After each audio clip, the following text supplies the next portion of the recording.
Hello, শুনছেন? হ্যাঁ, আপনাকেই বলছি।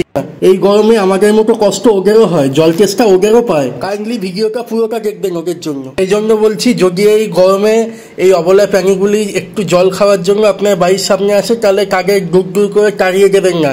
কাইন্ডলি আপনার বাড়ির জলের কলটা খুলে দিন ওদের জন্য, ঠিক এইভাবে। আর যদি সেটাও না পারেন, তাহলে নিজের পক্ষে একটা জলের পাত্র বাইরে রেখে দিন, যাতে সেটা থেকে ওরা এই গরমে শান্তি করে একটু জল খেয়ে বাঁচতে পারে। এভাবে এই পুরো গ্রীষ্মকালে ওদের প্রতিদিন একটু করে জল ও খাবার খাওয়ান।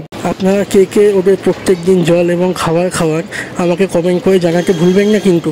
আমি যেমন প্রতিদিন হয় বাড়ির বাইরে কলটা খুলে ওদের জল খাওয়াই, আর নাহলে বাড়ির ভিতরে একটা পাত্র রেখে দিই, যেখান থেকে ওরা এসে জল খেয়েছে।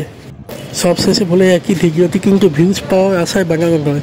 এই ভিডিওটি দেখে যদি আরও কিছু মানুষ অনুপ্রাণিত হয়ে ওদের হেল্প করতে পারে, সেই উদ্দেশ্যেই ভিডিওটি বানিয়েছে।